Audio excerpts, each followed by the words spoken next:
Daniel Archer showed me something. The closest star to our solar system has suffered an insane eruption. This article right here. I'll link it to the bottom of the page. But basically, I'll read out what they said is going on here. Our closest stellar neighbor, Proxima Centauri, knows how to belch them out. According to new research in March of last year, it erupted into an absolute beast of a stellar flare, 10 times brighter than the largest flares produced by our own sun, even though it has only about 1/8 of the mass. And then next it has, this puts a damper on the notion that the red dwarf is being orbited by a plethora of planets, as was determined by a team of researchers last year. Now, what's happening is they still adopt the idea that if there's something like a dust gas cloud around a star, it means there are planets forming. That isn't what it means at all. A dust cloud around a star is just a dust cloud. But the belief is very strong.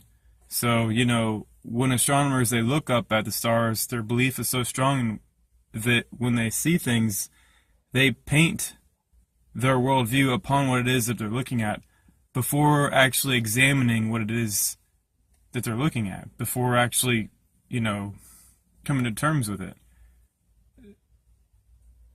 I don't know who said this, but astronomers these days, they don't look up at the stars looking for something new because they already know what's up there. So there's that.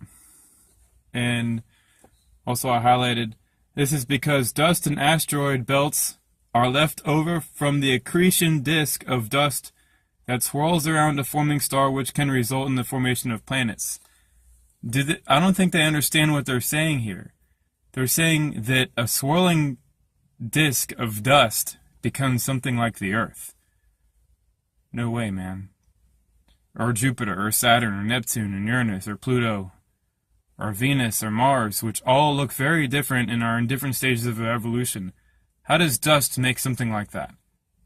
I don't think that these people they can't think clearly because they're so absorbed and they have a worldview that they've painted to be real. And to hell with every other explanation that it could be. They're 100% sure of themselves. But now it says here, according to a team of researchers led by Carnegie's Meredith McGregor, this interpretation of the data now appears flawed. The extra light detected by the IAA researchers, their new analysis suggests, wasn't reflected light from a dust ring, but the result of a massive solar flare. And the solar flare happened on March 24, 2017. It was about 1,000 times brighter than the star's normal emissions over a period of about 10 seconds. Overall, the event lasted less than 2 minutes. But, see, it's a big problem because they're still trying to force the nebula hypothesis to make sense, or the protoplanetary disk, or whatever it is that they're thinking. They're trying to force planets to be something that's formed as a result of a host star forming. Yet they don't realize that the planets are the evolving stars. Those are the really, really, really old ones that don't shine anymore and that have lost the majority of their atmosphere. And with flare stars, I'll go ahead and let you guys read the rest of this. With flare stars, they're intermediate stages right before they hit brown dwarf stage. I write that in this paper, Magnetosphere Evolution and Stellar Metamorphosis. I highlighted it. I'll read it out to you. To falsify this theory, we can look at brown dwarfs. It is predicted that all brown dwarfs have newly generated, extremely powerful global magnetic fields right after flare star stages. So the star begins flaring really violently because it's starting to form a core, the iron-nickel core. And that iron-nickel core allows for convection of the entire body of the star in larger amounts. And that convection causes the flares. All that trapped magnetic energy is released.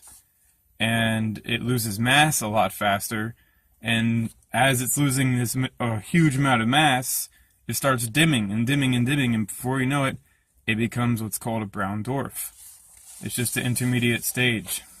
And flare stars are right there. They're right after orange ones, then they're right before brown ones. And then once all the flaring activity slows down, it will stabilize, and the brown dwarf will have a very large global magnetic field. And also, even on the flare star stage, flare star page on Wikipedia, it says most flare stars are dim red dwarfs. Clearly. Although recent research indicates that less massive brown dwarfs might also be capable of flaring. Well, yes, of course they're capable of flaring.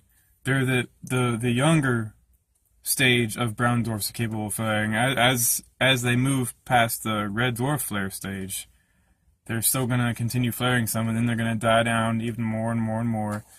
And then, well, you get things that look like Jupiter. So keep that in mind when you look at Jupiter or Saturn. Those are very calmed down previous flare stars. That was the previous line of evolution. That's where they were before the stage they are at right now. So the solar system as it stands right now more than likely was a binary system according to these astronomers, because Jupiter was a red dwarf when the sun was a lot bigger and hotter and brighter. So yeah, and well, the barycenter, that possibly was a lot different too. That's why Jupiter has a lot of the angular momentum of the solar system.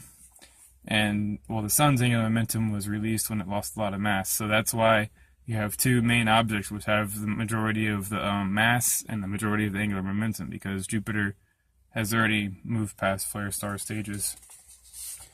But, anyways, I thought I'd share that with you guys. There's so much to do. This weekend I think I'm going to do one more book trial run just for fun to see if I can hone my skills with making books. Daniel Archer, thank you for sharing this with me. Alright, you guys, take it easy.